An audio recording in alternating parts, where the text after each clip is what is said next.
हिंदुस्तान की सबसे प्रसिद्ध यूनिवर्सिटी JNU। भारत तेरे टुकड़े होंगे। उन्हें कश्मीर चाहिए और हमें उनका सर। चले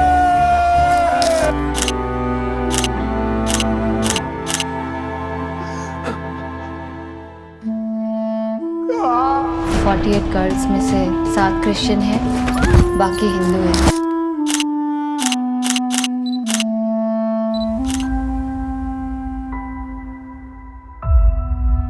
कई देशों में अक्सर देखे जाने वाले प्रोपेगेंडा सिनेमा जैसे नॉर्थ कोरिया, रशिया या नाजी जर्मनी के अब इंडिया में भी नजर आने लगे हैं। हाल ही में बॉलीवुड में रिलीज हुई कई फिल्म्स को प्रोपेगेंडा फिल्म कहा जा रहा है, लेकिन इन फिल्म्स को आप आम फ्राइडे रिलीज होने वाली फिल्म से अलग कैसे पहचानेंगे?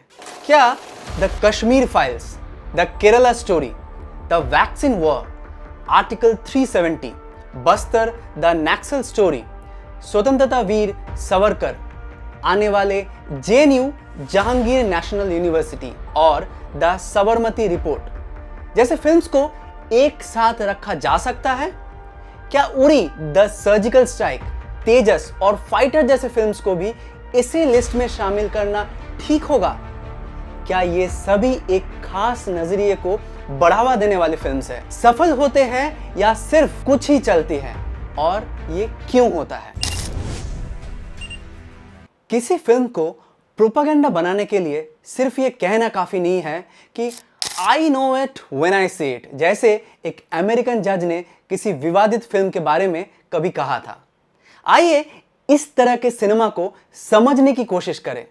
ये क्या दर्शाता है और इससे क्या हासिल करना चाहते हैं इसे बनाने वाले? ये फिल्म्स प्रोपेगेंडा क्यों हैं? प्रोपेगेंडा वर्ड लैटिन से आता है, जिसका मतलब है किसी चीज को स्प्रेड करना या प्रमोट करना। इससे सरकार के न्यूज रील के लिए उसे यूज किया जा सकता है, जो उनके प्रोग्राम्स को दिखाता है, या वॉर टाइम में नेशनल स्पिरिट को अपलिफ्ट करने के लिए भी इस्तेमाल कर सकते हैं। यहाँ पर यह सिर्फ ऐसे फिल्म्स को बोला जाता है जो सरकार और कुछ खास रूलिंग पार्टी की सपोर्ट में बात करती है। ये आइडियोलॉजी ड्रिवन फिल्म्स 2019 के आसपास इंडिया के सेकेंड टर्म से पहले आनी शुरू हो गई थी। जैसे एनडीए तीसरी बार सरकार बनाना चाहती है, वैसे वैसे ही ये फिल्म्स ज्यादा बनाई जा रही है। ये फिल्म्स उन सोशल मैसेज वाली फिल्म्स से अलग है जो जस्टिस, इक्वलिटी और सेक्युलरिज्म जैसे शेयर्ड वैल्यूज को प्रमोट करती है। उल्टे प्रोपेगेंडा फिल्म्स लूजली फ्रिक्शनलाइज स्टोरीज और कैरेक्टर्स के जरिए करंट गवर्नमेंट के एजेंडा को पुश करती है। वो हिंदुत्व को प्रमोट करती हैं, जो आइडियोलॉजी रूलिंग पार्टी और उसके एलायंस की कोर में है। Indian Prime Minister Narendra Modi has been accused of making Islamophobic comments during an election rally, triggering widespread anger from Muslims and members of the opposition. और पहले जब उनकी सरकार थी, उन्होंने कहा था कि देश की संपत्ति पर पहला अधिकार मुसलमानों का है। इसका मतलब ये संपत्ति इकट्ठी करके किसको बांटेंगे? जिनके ज्यादा बच्चे हैं उनको बांटेंगे। ये फिल्म्स अक्सर ऐसे लगता है जैसे स्ट्रेट हेडलाइन से उठाई हैं और उनकी स्टोरी लाइंस करंट इवेंट्स पर सिर्फ बेस्ड होती हैं।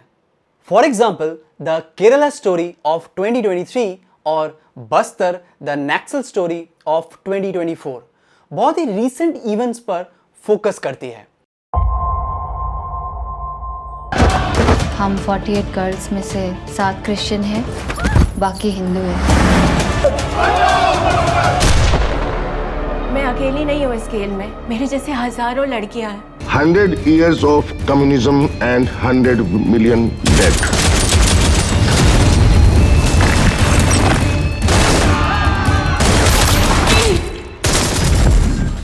आर्टिकल 370 ऑफ 2019 में जम्मू और कश्मीर के स्पेशल कॉन्स्टिट्यूशनल स्टेटस को हटाने का सेलिब्रेशन करता है। JNU जहांगीर नेशनल यूनिवर्सिटी, जो 5 अप्रैल को रिलीज होने वाली थी, but it was postponed due to social media approach. ये दिल्ली में जवाहरलाल नेहरू यूनिवर्सिटी में स्टूडेंट यूनियन इलेक्शन को दिखाता है, जिससे हिंदुत्व सपोर्टर्स को अक्सर टारगेट करते हैं। मूवी के टीजर में एक कैरेक्टर है, वो कहता है ये इलेक्शन सैफ्रॉन क्लैड पेट्रियट्स और लेफ्टिस्ट ग्रुप के बीच में है। सुनो बे, आज हमारी संस्कृति और हमारी अखंडता पे उंगली उठ रही है। और ये लेफ्ट वालों का जो देश विरोधी एजेंडा है ना जेएनयू में बर्दाश्त किया जाएगा ना देश में। जय श्री राम। जो एकेडमिक्स में ज्यादा इंटरेस्ट नहीं दिखाते हैं और सिर्फ कैमरा के सामने आना पसंद करते हैं। एक और कैरेक्टर ये बोलता है कि पाकिस्तान का वीजा मिलना इजी है जेएनयू में एडमिशन से ज्यादा। पाकिस्तान का वीजा मिलना आसान है, पर जेएनयू का वीजा मिलना मुश्किल है। द साबरमती रिपोर्ट जो 3 मई को गुजरात में लोकसभा इलेक्शंस के ठीक पहले रिलीज होने वाली थी, लेकिन मॉडल कोड ऑफ कंडक्ट के चलते उसका उल्लंघन हो जा रहा है, ये कह के उसे अगस्त तक पुश कर दिया गया। 2002 में गुजरात में गोधरा एक्सप्रेस में 59 हिंदू पिलग्रिम्स की डेथ को रिविजिट करता है ये मूवी। राम जय राजा राम, राम राम जय Sita Ram. What is news? Train जलाने की वजह से इंडिपेंडेंट इंडिया में एक बहुत बड़ी कम्युनल राइट हुआ था। द साबरमती रिपोर्ट ये क्लेम करता है कि ये वो ट्रेजेडी के बारे में हिडन फैक्ट्स रिवील करेगा, जिनके परपिट्रेटर्स को पहले ही सजा मिल चुकी है। ये फिल्म्स मुस्लिम पर क्यों फोकस करती है? हिंदुत्व आइडियोलॉजी का मेन टारगेट मुस्लिम है और प्रोपेगेंडा फिल्म्स भी उन्हें ही बहुत ज्यादा टारगेट करते हैं। सरकार 2014 से ही मुस्लिम्स को डेमोनाइज और क्रिमिनलाइज करती आ रही है, लेकिन हिंदी सिनेमा में उनकी नेगेटिव पोर्ट्रेयल आज के पॉलिटिक्स से बहुत पहले की बात है। टेररिज्म, वॉर और एस्पियोनाज के मूवीज में मुस्लिम्स तकरीबन हर फिल्म में विलेंस होते हैं, चाहे वो कश्मीरी मिलिटेंट्स हो, लोकल ट्रेटर्स हो या पाकिस्तान की आर्मी और इंटेलिजेंस एजेंसीज के साथ मिलकर काम करने वाले इस्लामिस्ट टेररिस्ट हो, वो हर मूवी का फोकल पॉइंट है। उरी द सर्जिकल स्ट्राइक 2019 की मूवी, तेजस 2023 का, फाइटर ऑफ 2024 और ऑपरेशन वैलेंटाइन ऑफ 2024 जैसे फिल्म्स 2019 में पुलवामा में हुए सुइसाइड बॉम्बिंग के खिलाफ सक्सेसफुल मिलिट्री मिशन दिखाता है, जिसमें 40 सीआरपीएफ जवान शहीद हो गए थे। कुछ फिल्म्स में पाकिस्तान ट्रेन टेररिस्ट को ऑलमोस्ट सक्सेस मिल जाता है क्योंकि उन्हें इंडिया में मुस्लिम्स का मदद मिलती है। यह स्टोरी लाइन हर मूवी का लगभग सेंटर पॉइंट है।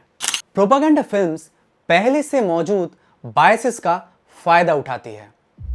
लव जिहाद जैसे हिंदुत्व का एक और पेट कंस्पिरेसी थ्योरी ने यह आइडिया फैला दिया है कि मुस्लिम्स इनहेरेंट वे में ट्रस्टवर्दी नहीं है। यह थ्योरी ये क्लेम करता है कि मुस्लिम मेन हिंदू वुमेन को प्यार में फंसाते हैं ताकि उन्हें इस्लाम में कन्वर्ट करवा सकें। सुनने में बहुत ही बेबुनियाद लगता है ना? द केरला स्टोरी ऑफ 2023 एक हिंदू वुमेन की कहानी है जिसे एक इस्लामिक स्टेट सपोर्टर धोखे से फंसाकर कन्वर्ट करता है। यह फिल्म इस्लामिक टेररिज्म का फ्रेमवर्क में इंटरफेथ रिलेशनशिप्स के डर को और बढ़ा देती है। उन्हें करीब लाओ, खानदान से जुदा करो, दुश्मनी रिश्ते बनाओ, जरूरत पड़े तो उन्हें प्रेग्नेंट करो और जल्द से जल्द अगले मिशन के लिए हमें हैंडओवर करो। This is a global agenda. हमारे एक्स चीफ मिनिस्टर ने बोला है कि अगले 20 साल में केरला इस्लामिक स्टेट बन जाएगा। जवाहरलाल नेहरू यूनिवर्सिटी के बारे में बनाई जा रही फिल्म का नाम जहांगीर नेशनल यूनिवर्सिटी रखकर एक ही तीर से दो निशाने लगाए जा रहे हैं। एक तरफ मुस्लिम स्टूडेंट एक्टिविस्ट को डिमोनाइज करना भी हो रहा है, दूसरे तरफ मुगल एम्पायर जहांगीर को डिफैक्टो एनिमी दिखाया जा रहा है। ये फिल्म्स हिस्ट्री के साथ क्यों ऑब्सेस्ड है? हिंदुत्व आइडियोलॉजी का एक और टारगेट है हिस्ट्री का नरेशन। उनके वर्ल्ड व्यू के हिसाब से मुगल रूल ने इंडिया को उसके हिंदू पास्ट से काट दिया है और ब्रिटिश कॉलोनियलिज्म की तरह इंडियन सिविलाइजेशन के ग्लोरीज को डिस्ट्रॉय कर दिया है। सदियों बाद भी मुगल किंग्स को एलियंस बोला जाता है और उनके क्लेम्ड एट्रोसिटीज के लिए आज भी पनिश किया जाता है इस जनरेशन को। सम्राट पृथ्वीराज, जो कि 2022 में बनी थी, अपने हीरो राजपूत वॉरियर पृथ्वीराज चौहान को आखिरी हिंदू एम्परर के रूप में दिखाते हैं। मूवी के हिसाब से चौहान के डेथ के बाद फॉरेन रूल आ गया था, जो सिर्फ 1947 के इंडिपेंडेंस के साथ ही खत्म हुआ था। सुल्तान से कहना कि अगर वे युद्ध चाहते हैं तो मैं तैयार हूं। पृथ्वीराज चौहान का दिल्ली के सिंहासन पर राज्याभिषेक किया जाता है। स्वतंत्र वीर सावरकर 2024 की मूवी हिंदुत्व आइकन विनायक दामोदर सावरकर को इंडियन फ्रीडम मूवमेंट की सच्ची मोरल फोर्स के रूप में ग्लोरीफाई करता है। हत्ते मोहनदास गांधी से भी बहुत ज्यादा। गांधी को एक अपॉर्चुनिस्टिक डबल डीलिंग पॉलिटिशियन के रूप में दिखाया गया है, जिनके उठने में सावरकर की लंबी जेल में बंद होने की रोल को ही दर्शाया गया है। हम सब ने पढ़ा है कि भारत को आजादी अहिंसा से ही मिली है। ये वो कहानी नहीं है। मूवी ब्रिटिश ब्रुटैलिटी को दिखाता है, लेकिन वो सावरकर के अखंड भारत के सपने को और बड़ा बनाकर दिखाता है। I frankly say he's the most dangerous man I've ever met. In the wrong. ये एक इमेजिन यूनिफाइड इंडिया है जो उसके करंट जियोग्राफिकल बाउंड्रीज से भी पहले का है। फिल्म में सावरकर ये डिक्लेयर करता है कि हिंदुत्व में सिर्फ हिंदूज ही नहीं है, बल्कि बुद्धिस्ट, सिख और जैन भी शामिल हैं। तो हम मुगलों का राज दोबारा नहीं आने देंगे। विक्टिमहुड का feeling, conspiracy theories, WhatsApp forwards और कुछ फैक्ट्स मिलकर एक ऑल्टरनेट रियलिटी क्रिएट करते हैं। न सिर्फ पुराने इरास की, बल्कि आपस में ज्यादा याद के आने जाने वाले रिसेंट पास्ट का भी एक नया नैरेटिव बना देती है। द कश्मीर फाइल्स ऑफ 2022 ये क्लेम करता है कि वो 1990s में कश्मीरी पंडित्स पर हुए भयंकर वायलेंस और उनके कश्मीर में मास एक्सोडस का सच सामने लाता है। इस फिल्म का टोन शीन 2004 या शिकारा 2020 जैसा इसी टॉपिक पर बनी फिल्म से ज्यादा हाई पिच्ड है। आप पर एक इल्जाम है कि आपने ढेर सारे कश्मीरी पंडितों की जान ली है। जी। कितने लोगों को मारा होगा आपने? 18, 19, 20, 21, 22। पंडितों को किसी ने नहीं भगाया, वो खुद भागे, गवर्नर से मिल गई।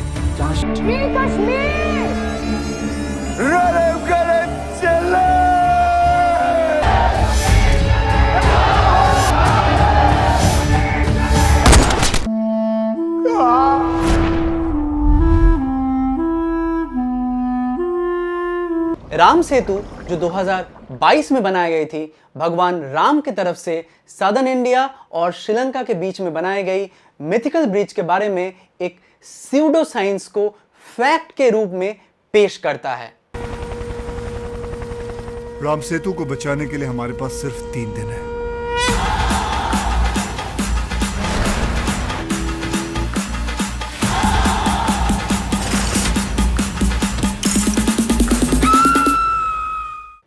राम सेतु ये डिक्लेयर करता है कि रिलीजियस सेंटिमेंट्स को साइंटिफिक नॉलेज से ज्यादा प्रायोरिटी देना चाहिए, जो हिंदुत्व का थॉट भी है और एक सबसे बड़ा कॉर्नरस्टोन है।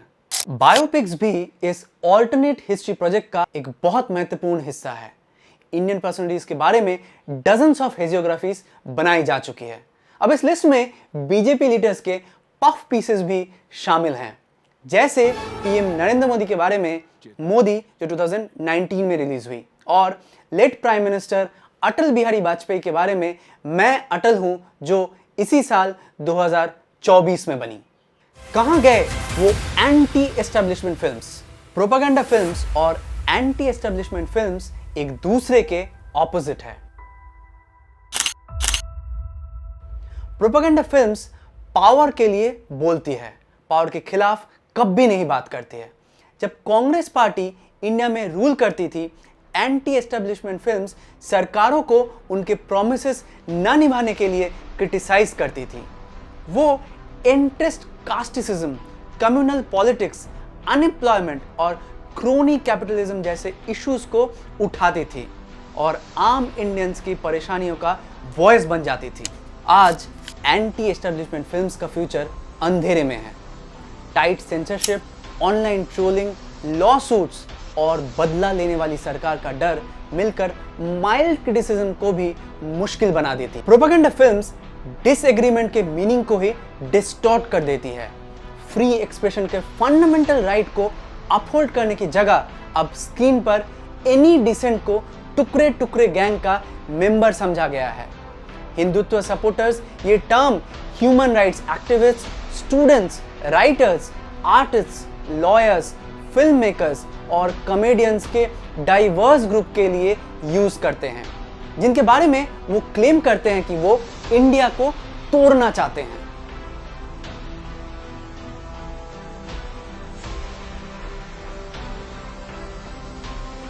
इन दीज न्यू फिल्म्स जो लोग गवर्नमेंट पॉलिसी को पैरट करने वाले नैरेटिव्स का अपोज करते हैं, उन्हें ट्रेटर दिखाया जाता है। ये कैरेक्टर्स आखिर रियल लाइफ पॉलिटिशियंस, एक्टिविस्ट्स और जर्नलिस्ट से एकदम मिलते जुलते हैं। अब बात करते हैं द वैक्सीन वॉर ऑफ 2023 के बारे में। एक टीवी एंकर जो कोरोना वायरस के खिलाफ बनाई गई कोवैक्सीन को क्वेश्चन करता है। तो अगर एक्सपर्ट्स की बात मानी जाए, no, India can't do it. सृष्टि से पहले सत नहीं था, असत भी नहीं। उसके पीछे छुपा एजेंडा होता है। फिल्म में स्केप्टिकल रिपोर्टर्स को टेररिस्ट और स्वाइन बोला जाता है। Bastar the Naxal story Delhi में जेएनयू जैसे यूनिवर्सिटी में पढ़ने वाले लेफ्टिस्ट स्टूडेंट को छत्तीसगढ़ में नक्सलाइट से लिंक करती है और सिविल सोसाइटी ग्रुप्स को हॉस्टाइल फॉरेन पावर्स का फ्रंट दिखाया जाता है। ये फिल्म्स इतनी एंग्री क्यों हैं? अमिताभ बच्चन का angry young man image 70s को डिफाइन करता था और आज भी बहुत फेमस है। लेकिन प्रोपेगेंडा फिल्म्स में एंग्री यंग मैन या वुमन का अलग ही पोर्ट्रेयल होता है। रेज प्रोपेगेंडा सिनेमा की डिफाइनिंग फीचर्स में से एक है। ये प्रो गवर्नमेंट फिल्म्स दुनिया के बारे में बेयरली कंट्रोल की हुई नफरत से भरी हुई है, ये भी जबकि रूलिंग पार्टी एक डिकेड से पावर में है। इन फिल्म्स में कॉन्स्पिरेसी थ्योरीज के बेस्ड प्लॉट्स होते हैं, जहां ये क्लेम किया जाता है कि इंडियंस को फॉल्सहुड्स का प्रॉमिस सालों से नहीं सदियों से वो झूठ दिखाया जा रहा है। गुस्से से भरे मोनोलॉग्स, वायलेंस और रॉ इमोशंस के साथ ये फिल्म्स ये क्लेम करते हैं कि वो सच दिखा रहा है। क्या ये बाहर के लोग हैं या ये इनसाइडर्स हैं? ये फिल्म बॉलीवुड से अलग दिखाने की कोशिश करते हैं, जिसे वो नेपोटिज्म, हेडोनिज्म, हिंदू बैशिंग और सेडिशन का घर समझते हैं। एंटी बॉलीवुड फिल्म्स में रोमांस, गाने, ग्लैमर या ह्यूमर जैसे कन्वेंशनल एलिमेंट्स नहीं होते हैं। इनमें कभी कभी कम फेमस एक्टर्स होते हैं। प्रो गवर्नमेंट फिल्म्स को सरकार खुलकर फिनांस करती है। ये फिल्म्स एंटरटेनमेंट के लिए नहीं बल्कि मिशन स्टेटमेंट्स होने का क्लेम करते हैं। ये आउटसाइडर्स बनाते हैं, इनसाइडर्स नहीं। फिर भी propaganda films commercially successful films जैसी पॉपुलैरिटी और डिस्ट्रीब्यूशन चाहते हैं। जहां द कश्मीर फाइल्स और द केरला स्टोरी ने बहुत सारा पैसा कमाया था, वहां हर प्रोपेगेंडा फिल्म सक्सेसफुल नहीं होता है। कश्मीर इस्लामिस्ट टेररिज्म और एंटी मुस्लिम थीम्स वाली फिल्म्स दूसरों से ज्यादा सक्सेसफुल रहती है। फिर भी बड़े बॉलीवुड प्रोड्यूसर्स अब अपनी लिस्ट में प्रोपेगेंडा फिल्म्स शामिल करने के लिए लाइन लगाए खड़े हैं। मोदी से लेकर उनके मिनिस्टर्स और चीफ मिनिस्टर्स तक प्रियप्पू फिल्म्स को सपोर्ट मिलता है। बीजेपी रूल स्टेट्स में इन फिल्म के टिकट्स पर टैक्स भी नहीं लगता है। प्रोपेगेंडा तब सबसे ज्यादा असर करता है जब वो सोसाइटी के अंदर से निकलते हुए लगता है। अब फ्रिंज मेन स्ट्रीम में आ गया है और हिंदी फिल्म इंडस्ट्री को नया शेप भी दे रहा है और एंटरटेनमेंट का मतलब बिल्कुल बदल गया है। Thank you.